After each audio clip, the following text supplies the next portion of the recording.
Seja bem-vindo, aluno EMD, a mais uma aula de História. Eu sou o professor Jackson, seu professor de História. E estamos aí nessa caminhada, aprendendo um pouquinho de História, não é verdade?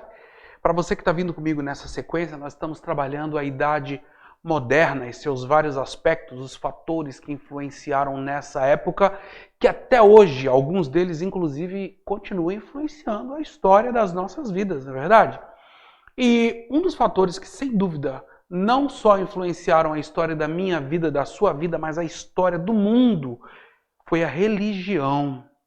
A religião essa que, por sua vez, influenciou a política, as conquistas, os descobrimentos e vários outros fatores que transpassam a vida da sociedade, a vida do povo nos seus costumes, no seu jeito de viver, até mesmo na forma de se alimentar. Né? A religião ela acaba tendo uma grande influência na vida do seu povo e, sem sombra de dúvida, a Idade Moderna foi um tempo onde mudanças na religião foram marcantes para o desenvolvimento e para a história do mundo em que nós vivemos hoje. E, de forma muito específica, hoje nós vamos trabalhar sobre a Reforma Protestante. Mas, antes de nós começarmos, eu quero já pedir para você pegue um lápis para anotar. Por exemplo, tu sabe o que é Reforma Protestante?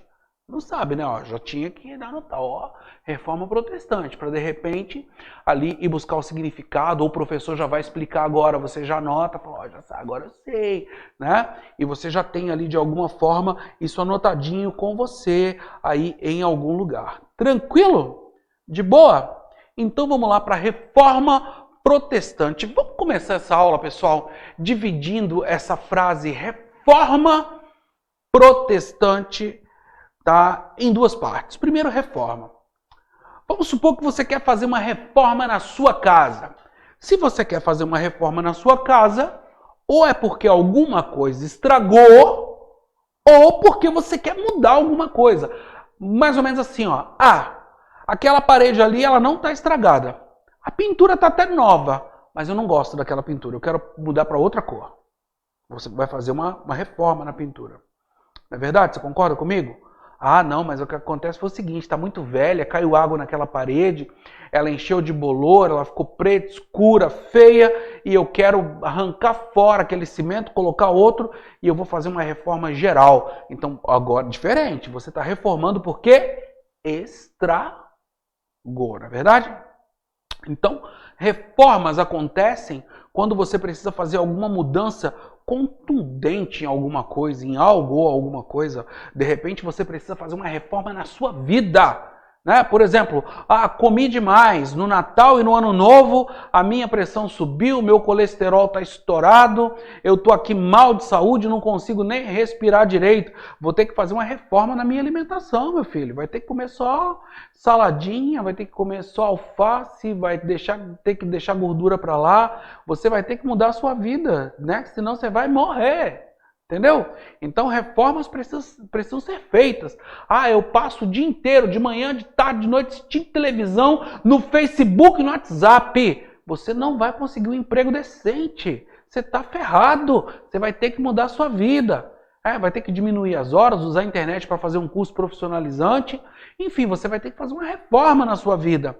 E quando nós chegamos, pessoal, no fim da Idade Média, início da Idade Moderna, a igreja entra em crise na Europa.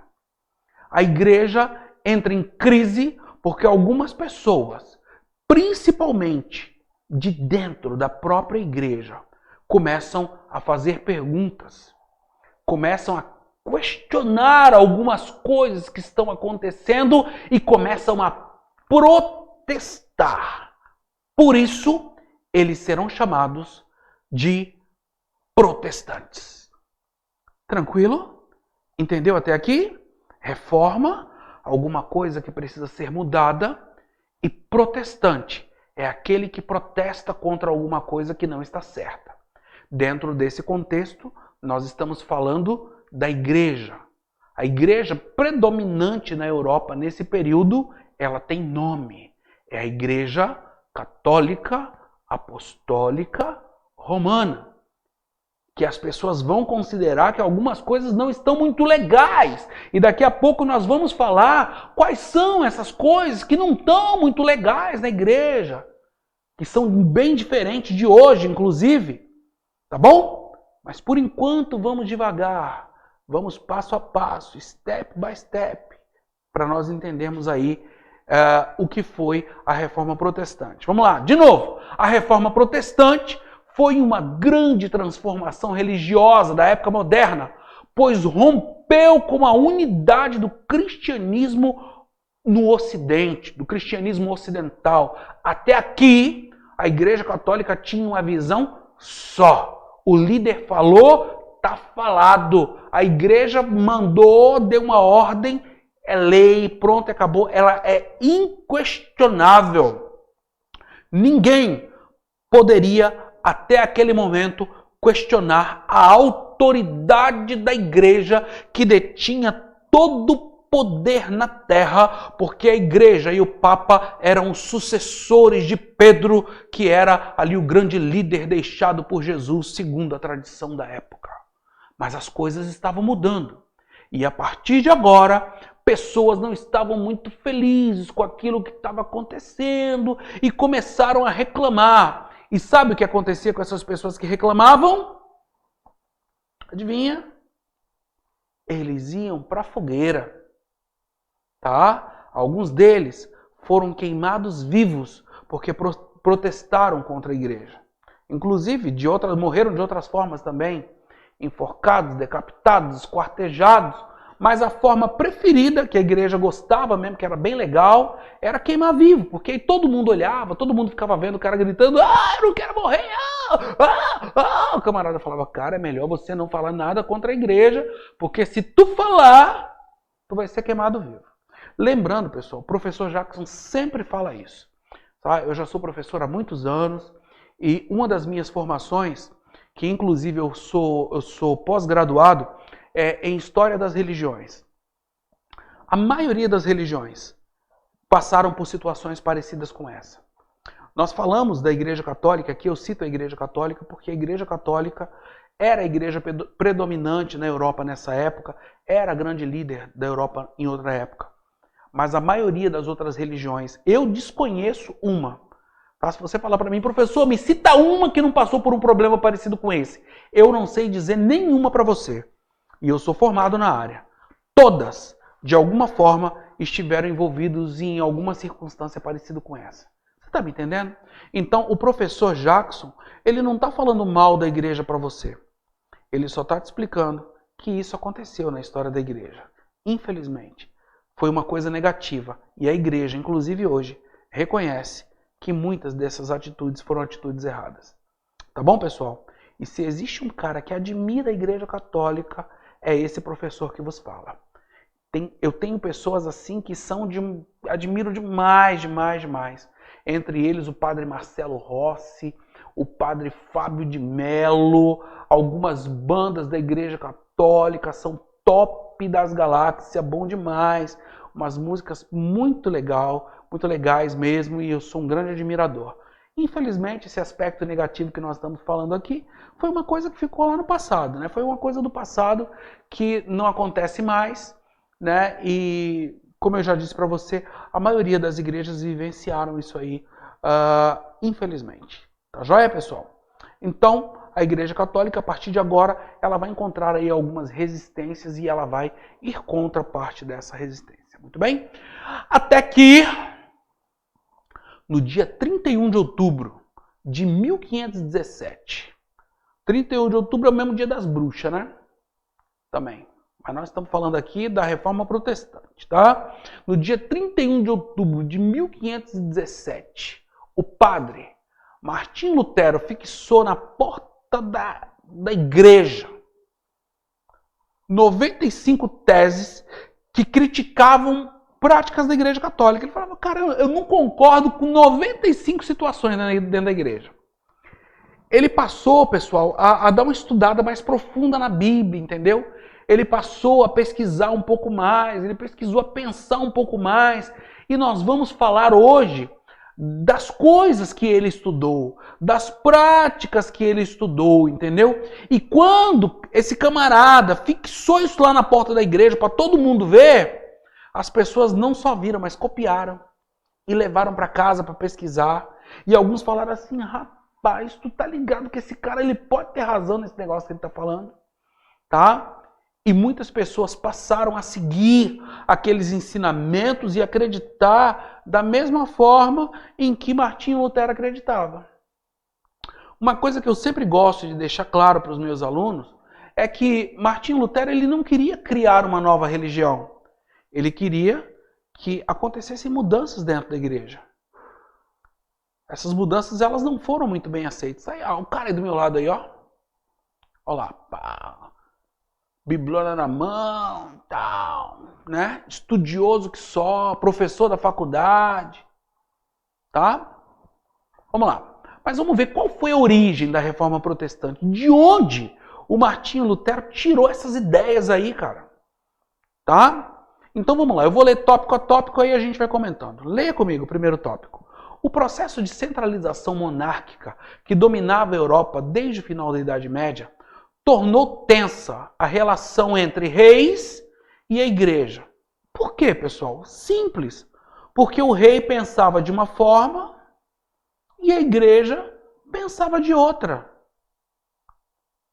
Muitas vezes os impostos que deveriam ser levados para o rei, para o reino, a igreja, na hora lá da missa, o padre falava: você que tem lá 50 galinhas, você não precisa de 50 galinhas, você só precisa de 5, porque a sua família são 5 pessoas, cada uma vai colocar um ovo, você dá um ovo para cada uma comer, no outro dia ela vai colocar e Deus te abençoa, vai te abençoar, que esses 5 vão dar mais pintinho e traga isso para a igreja, porque nós precisamos construir a cúpula da Basílica de Roma e etc e tal. E o rei olhava para aquilo e falava: mas peraí, mas isso devia ser utilizado nos impostos também para fortalecer o reino, entendeu? E ficava essa treta medonha, maligna das trevas entre o rei e a igreja.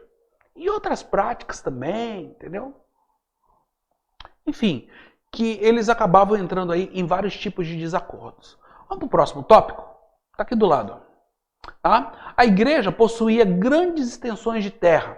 Recebia tributos feudais controlados em Roma pelo Papa. Com o fortalecimento do Estado Nacional absolutista, essa prática passou a ser questionada pelos monarcas que desejavam reter esses impostos no reino. A igreja tinha muita terra. E tem um detalhe: a igreja não paga imposto. Se essas terras estivessem nas mãos de outras pessoas, elas iam produzir. E tudo que eles produzissem, parte de tudo que eles produzissem, voltaria para o reino em forma de imposto. Então, isso deixava os reis malucos de raiva, revoltados de raiva com aquele negócio. Entendeu? Porque, né, a igreja faz e tudo vai para Roma, vai para o padre, vai para a cúpula da igreja, e o povo não ganha nada, o rei não ganha nada, e a igreja está se fortalecendo. Você está me entendendo? Era assim que acontecia na época. Tá? Agora, aqui em cima, vamos ler esse tópico aqui. Ó. Parte dos camponeses também estavam descontentes com a igreja, pois eles também lhe deveriam pagar taxas, como dízimo. Em toda a Europa, mosteiros, bispados possuíam imensas propriedades e viviam às custas dos trabalhadores da cidade e dos campos. Ou seja, era uma prática que a nobreza já fazia isso. Mas agora a igreja tomou isso também como uma prática comum. Ou seja, ela recolhia aquele monte de dinheiro de todo mundo, de comida, de coisas que eles produziam. O dízimo era uma dessas taxas, mas tinha outras taxas que a igreja cobrava, tá? Além disso, enfim, naquela época o povo, como eu já disse para você na aula anterior, não tinha acesso à Bíblia, tá? Que era o livro da igreja, mas o povo não tinha acesso à Bíblia. Tá? Tanto é que é um padre que vai querer as mudanças, porque ele vai ler, ele interpreta e ele pensa que não é bem daquele jeito ali. Entendeu? A mudança não começa com o povo, a mudança começa dentro da própria igreja, com pessoas de dentro da própria igreja. Eu falei para você de Martinho Lutero, mas nós temos John Hus de dentro da própria igreja, Jerônimo de Savonarola, esses dois foram queimados, cara. Meteram fogo nos caras. E nós temos Martinho Lutero agora que escapou por isso aqui, ó. Por isso aqui Martinho Lutero também não foi para fogueira, não virou churrasquinho de gente. Tá joia, pessoal? Então, muita gente, cara, vivia uma vida regalada, com tudo do bom e do melhor, e o povo se matando lá para produzir para esses caras. Isso mudou, pessoal? Pessoal, não mudou, infelizmente. Até hoje, em várias igrejas, em várias religiões, acontece a mesma coisa até o dia de hoje. O povo se matando, tá, para sustentar meia dúzia de pessoas. E é por isso que a gente estuda história. Porque a história ela tem que ser crítica. A história tem que apontar o problema do passado e ver se ele existe hoje. Você está entendendo, pessoal? Então é isso aí. Vamos lá para a próxima? Vamos lá. A igreja condenava práticas capitalistas nascentes, entre elas a usura. O que a igreja chamava de usura? A cobrança de juros por empréstimos, que era considerada pecado, e defendia comercialização a justo preço, sem lucro abusivo. Para resumir a história para você, vamos supor que você vende um produto. Vamos supor que você produz caneta. Essa caneta aqui, ó. Sabe quem é que dava o preço da caneta? Não era você que dava o preço. Quem dava o preço era a igreja. Entendeu? Você produziu, você fez tudo, mas quem dava o preço era a igreja. Tá? Naquela época não tinha bancos. Por quê? Quando alguém pegava alguma coisa emprestado, um dinheiro do outro, quem falava quanto que ia ser de juro era a igreja. Entendeu? E dentro desse novo regime isso não existia. Tá? Então a igreja ela pregava que tanto o lucro pela comercialização quanto o lucro por empréstimo, ele não podia ser nada abusivo, tinha que ser baixinho o que a pessoa ganha. Ou seja, a pessoa sempre ia ser pobre, lascado, ferrado, ia continuar sempre no lugar onde ela está pelo resto da vida. Tá? Isso acontecia naquela época, infelizmente. Muito bem? Vamos para o próximo tópico, esse aqui, ó. Esse aqui. Essa doutrina estava em contra as novas práticas mercantilistas do fim da Idade Média e freava o investimento da burguesia mercantil e manufatureira. Só que tinha uma turma que estava surgindo agora que eram os comerciantes. Eles eram chamados de burgueses. E burguês mexe com o quê, meu irmão? Com dinheiro. O cara anda 2 meses para trazer, vamos lá, um carregamento de tapete, um carregamento de tempero. Ele quer vender aquele negócio para ele ganhar dinheiro, para quando ele voltar lá ele poder comprar mais, comprar outras coisas. E de repente a igreja falava, não, você está cobrando muito caro nisso aí. Não vale não. O preço vai ser esse que eu vou te falar. Isso desestimulava a burguesia. Por outro lado, a burguesia sendo desestimulada, o rei ficava desestimulado, por quê? Porque a cobrança de impostos ia ser menor. Então tudo isso fragilizou a Igreja Católica de forma a fortalecer esses protestos que estavam acontecendo. Vamos lá, pessoal? Vamos lá para esse tópico aí. Ó. No entanto, a desmoralização do clero, que apesar de condenar a usura e desconfiar do lucro, veio com a prática do comércio de bens eclesiásticos. A igreja gostava de vender coisa. E tudo que a igreja vendia era caro.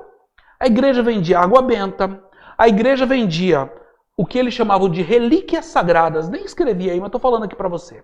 Tá? Relíquias, o que é relíquia sagrada? O crânio de São Pedro. Tá? São Pedro morreu e foram lá no túmulo pegar a cabeça de São Pedro. Né?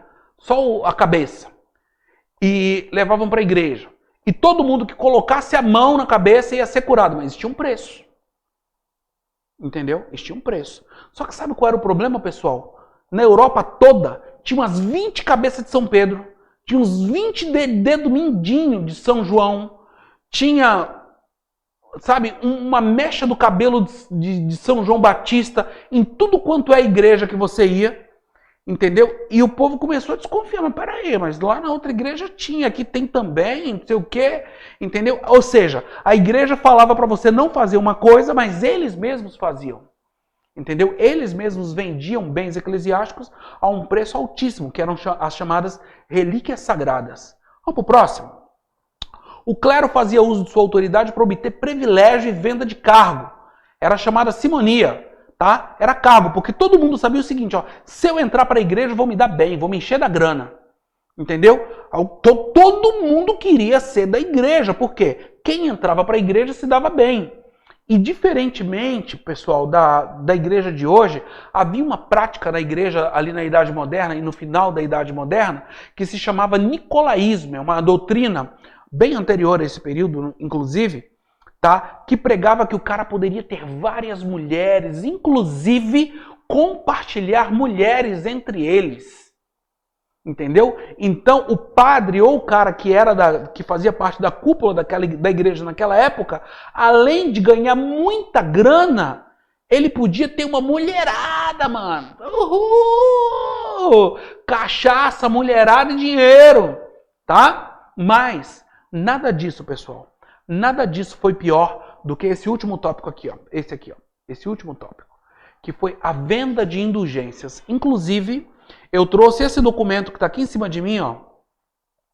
Tá? Se eu estou vendo bem, ele está em espanhol ou está em português? Ô, produção, eu consigo ler melhor lá do que aqui. El Ilustríssimo Senhor Dom Francisco Ortiz Lavassia, obispo em 15 de outubro do ano de 1819, concedió 40 días de indulgência por cada Ave Maria, salve o oração, que rezassem em la imagem de Nuestra Senhora de la Cuesta. Ou seja, cada oração que esse cara fizesse, ele teria 40 dias de indulgência. O que é 40 dias de indulgência, pessoal? O cara poderia pecar à vontade. Ele podia pecar à vontade. Entendeu? Então, se alguém chegasse para ele e falasse, meu irmão, você está pecando, rapaz, está enchendo sua cara de cachaça, sua mulher está lá na sua casa com seus filhos, você gastando dinheiro aí com esse monte de mulher, ele arrancava esse papel do bolso e falava assim, tá aqui, ó, miserável, eu paguei aqui, ó, tem direito de pecar à vontade porque eu paguei.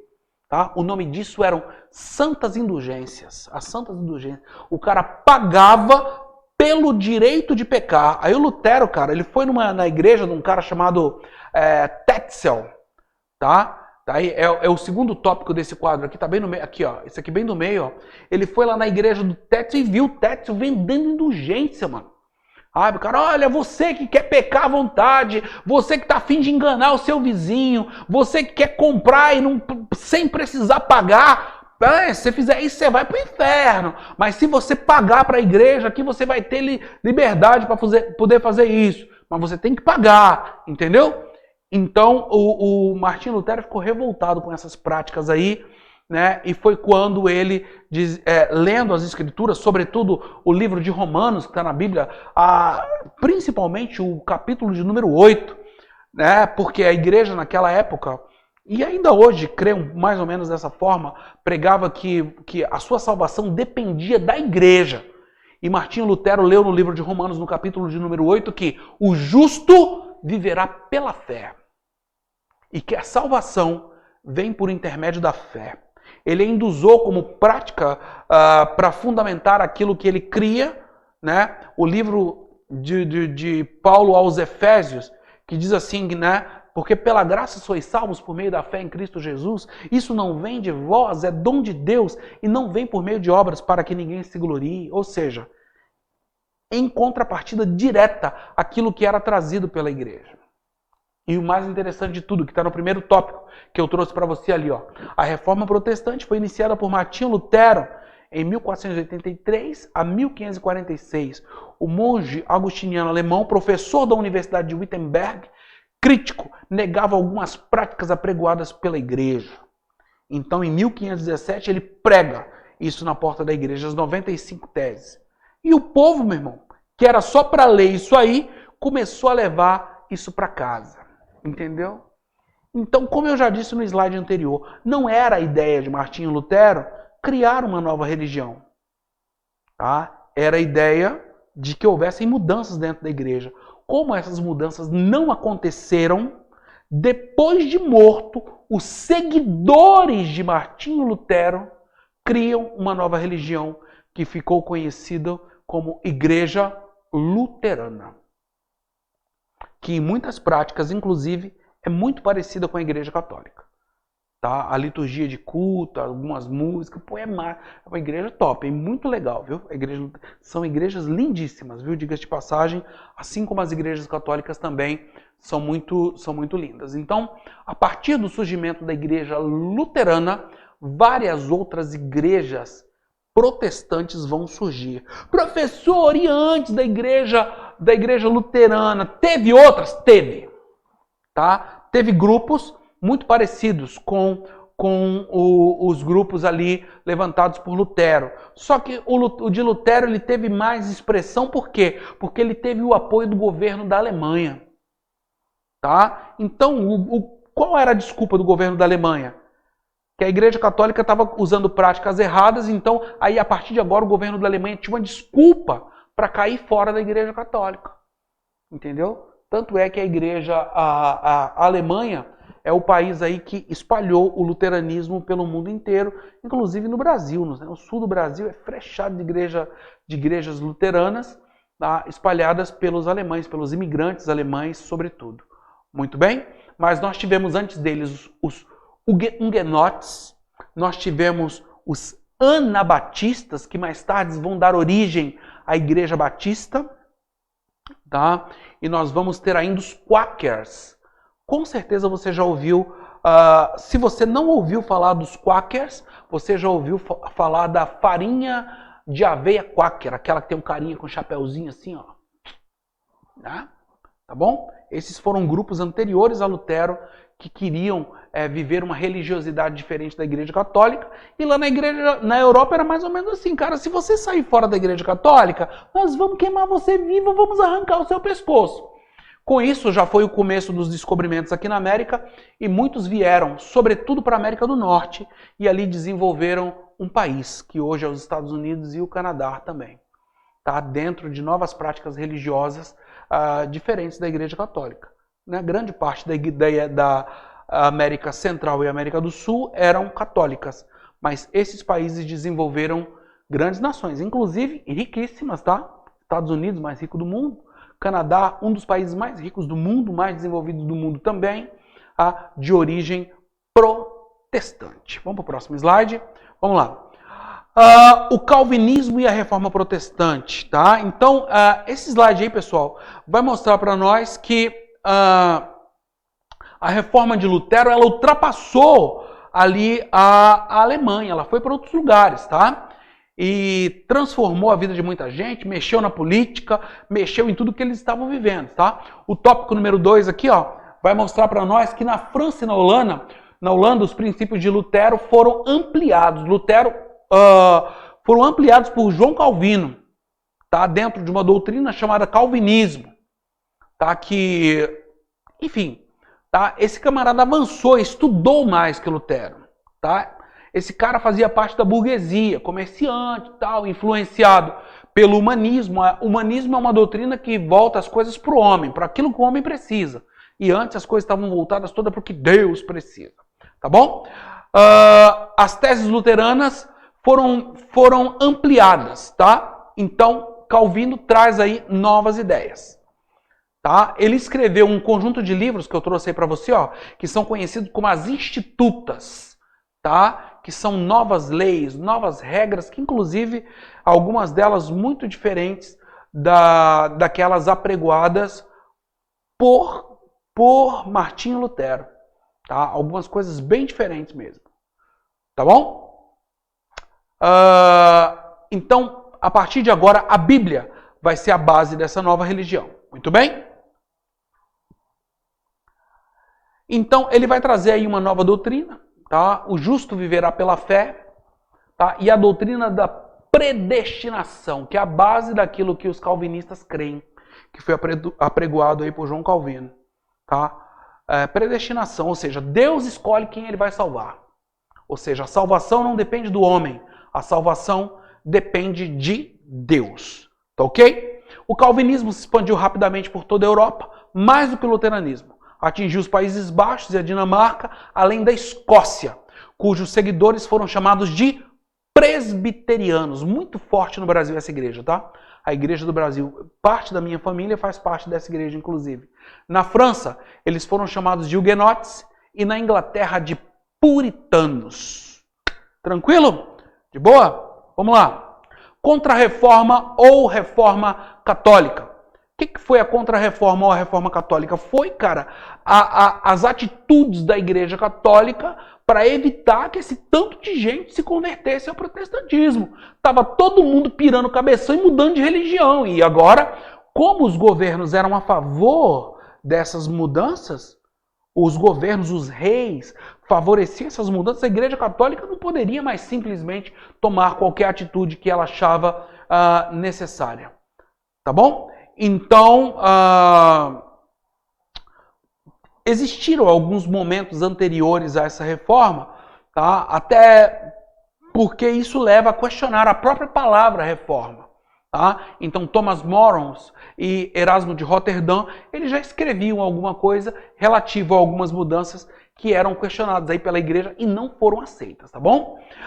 Desta forma, a igreja católica vai acelerar para que houvesse uma tomada de providência para que barrasse o avanço do protestantismo, o avanço dessas igrejas que mais tarde vão dar origem às igrejas chamadas de igrejas evangélicas.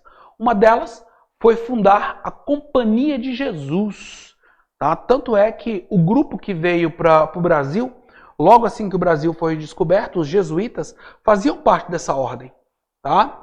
Então, essa ordem foi fundada por Inácio de Loyola, inclusive o Papa que hoje está em... O Papa Francisco, que é o Papa que hoje é o líder da Igreja Católica, nesse momento em que eu gravo esse vídeo para você, ele ainda faz parte dessa companhia, tá? Que é a Companhia de Jesus. Não está nesse slide, tá? Mas uma outra prática fundamentada pela Igreja Católica foi a chamada Santa Inquisição. Eu trouxe aí uma prática da Santa Inquisição que está aqui em cima de mim. Ó. Era mais ou menos assim. Ó. Quer mudar de igreja? Se você mudar de igreja, nós vamos amarrar você numa roda e nós vamos queimar os seus pés. Então é melhor que você não mude. Tá bom? Então foi uma prática. É como eu disse para você, uma coisa que acontecia naquela época. Hoje não acontece mais. Tá bom? Então vamos lá? Uma outra prática interessante da Igreja Católica foi estimulada ali pelo Concílio de Trento. Nos concílios aconteciam as principais mudanças da igreja, tá, pessoal? Eram reuniões onde as principais mudanças aconteciam porque vinham líderes do mundo inteiro e ali essas mudanças elas eram trabalhadas, tá bom? Vou ler o tópico para você.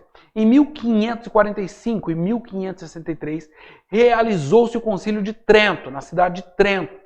Tá? Com representantes da Igreja Católica de toda a Europa. Igualmente estavam presentes membros da Igreja Luterana e da Igreja Ortodoxa. Ou seja, era uma tentativa de tentar unificar o negócio ali. Entendeu? De apaziguar o negócio. De fazer, vamos juntar todo mundo aqui, gente. Vamos juntar todo mundo, pá. Né? Não precisamos se separar. Vamos juntar a galera aqui para ver o que a gente pode fazer para sermos uma igreja apenas. Tá? E vamos ver quais foram as principais decisões. O clero regular deveria estudar nos seminários, caso quisesse tornar-se padre. Lembra que antes era só comprar o título? Eu quero ser padre. Me dá aí R$2.000 que eu te dou um título de padre. Não, agora não, meu irmãozinho. Agora você vai ter que estudar para ser padre. Tá? E estudar muito, diga-se de passagem. Tá?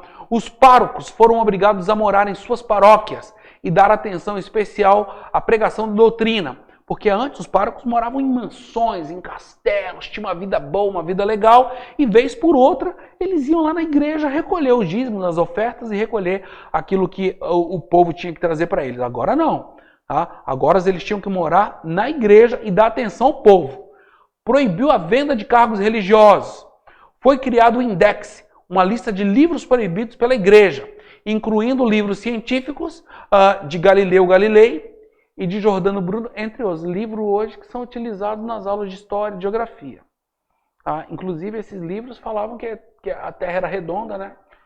E o Galileu Galilei, ele teve que pegar o livro dele, né? E falar que não era redonda a Terra. Que senão, eu mostrei para você no slide anterior que você sabe o que ia acontecer com ele, né? Tá bom? Então, foi o que aconteceu, infelizmente. Tá bom, pessoal? Esse foi a nossa aula sobre a Reforma Protestante. Essas foram aí os acontecimentos principais, as principais mudanças que mudaram as nossas vidas, até porque muitos de vocês estão assistindo essa aula são católicos, outros são evangélicos, e isso foi muito importante porque faz parte do contexto que nós vivemos ainda hoje. Muito obrigado por ter chegado até aqui. Foi um privilégio estar com você e eu te aguardo na próxima aula. Um grande abraço, beijão e até lá.